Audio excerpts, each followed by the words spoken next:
So, Mark, you are the director of the Gatorade Sports Science Institute. So, I think you're going to know a lot about what I'm about to ask.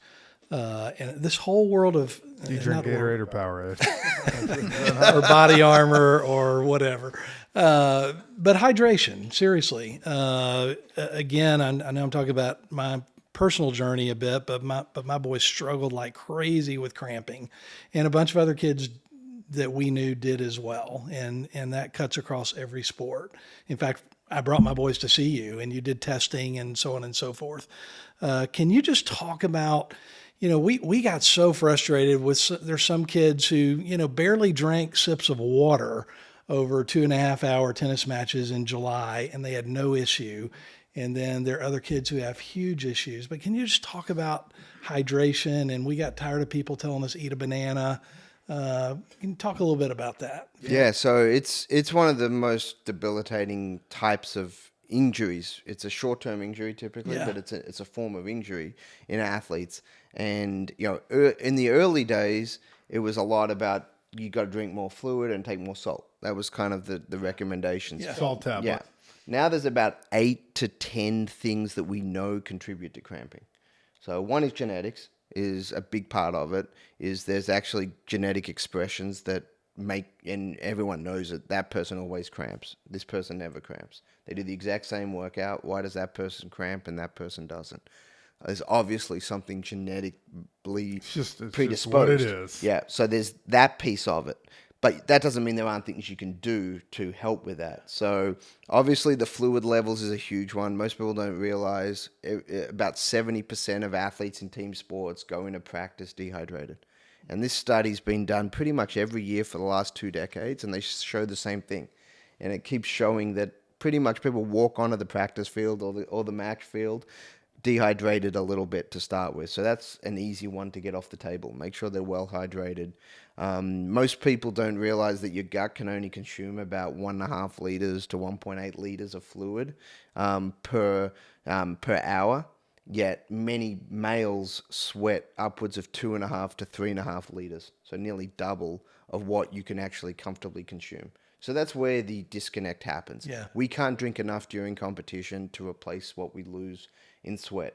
It's physically not easy to do because of the gut and the ability to consume and utilize. Yeah. So that's where the challenge is. You can't just drink and say drink is the solution.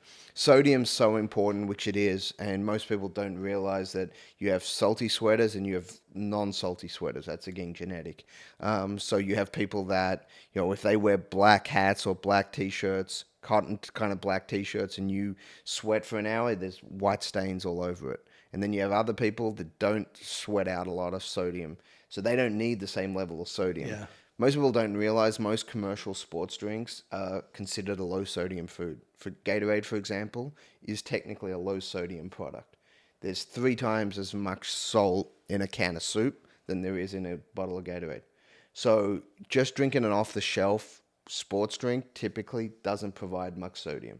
So you need extra Have a bowl sodium. of soup before the game. Pretty much. I mean, and in the South, historically, people have salted their foods excessively Yeah. because of that.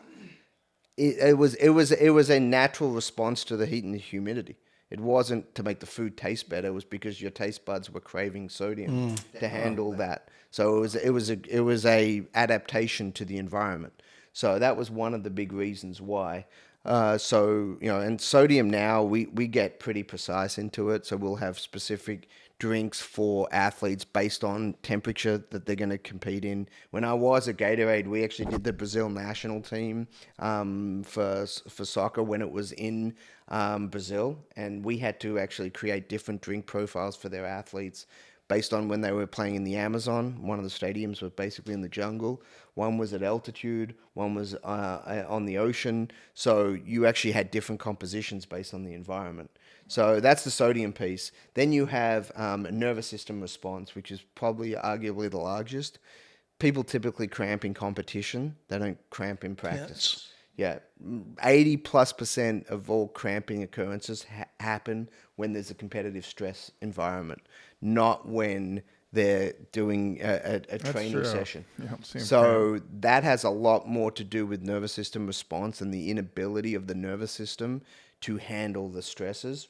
So there are things we do there that actually you take spicy products, so capsaicin, Tabasco sauce, stuff like that. You take a couple drops under your tongue, and it'll actually, in a form, shock the nervous system to reset a little bit when you are getting those first twinges. So there's a strategy there that we can utilize to delay the onset of a cramp.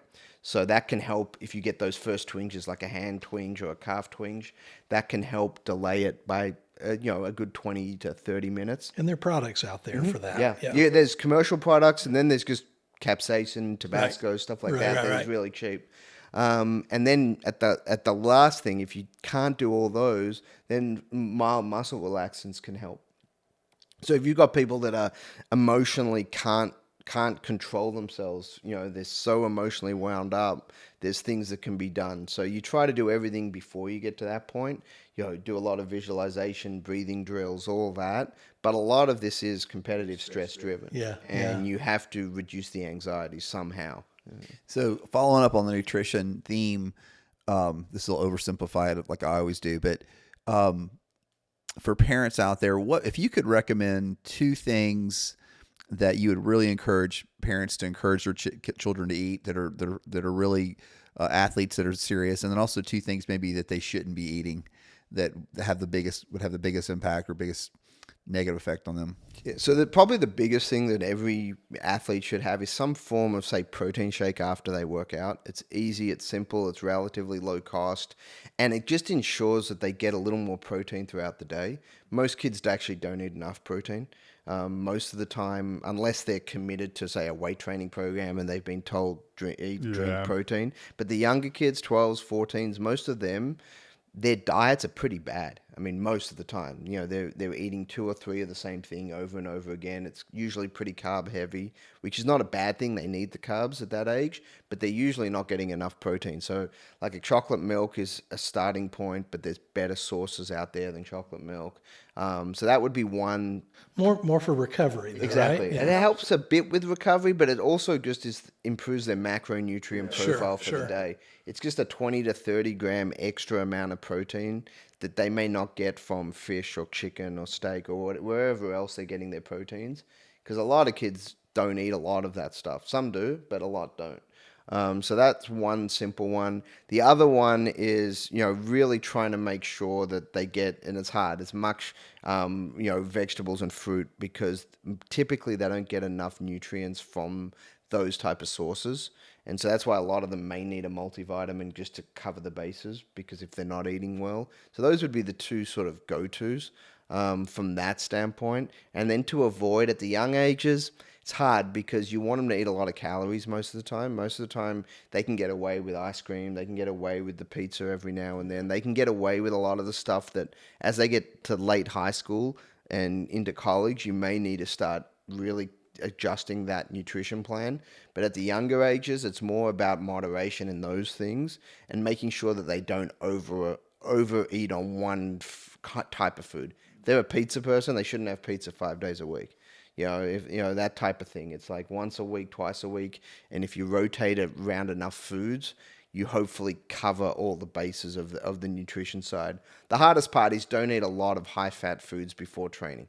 That usually has a hard time in digestion, and you really run into some problems. The one thing, though, I do see in the youth sports space that parents mess up unintentionally is if you've got multiple games in a day, it's that hours between what do you eat.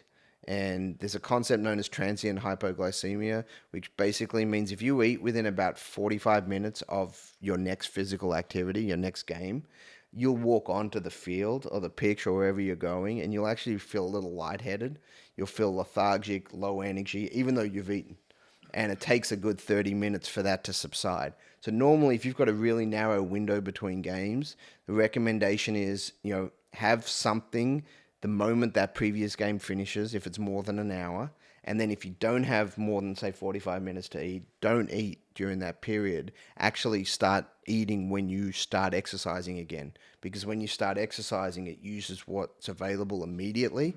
And that's a strategy. Yeah. So you're Or eating you could have like a bite-sized- bar while you're playing. Exactly. So the mom that gives the team, Juice. well, no, I was going to say like the sub sandwiches and all that stuff in between double headers is really not doing a favor for that team. Correct. because It's they're kinda not making- intentional. They're Yeah. well-meaning. It's not saying that they're trying to make the wrong decision there. It's just for most athletes, if they notice that their kid is kind of low energy that first Yep. 20 minutes of the next game, that's usually why. Wow. Yeah. Interesting. So it's something that we dealt with a lot in the tennis world early on, because you would have 1 hour breaks All the between time. matches, and that's not enough time to go anywhere, let alone go get something, pick it up, bring it back, And then play at and your then best. play. Yeah.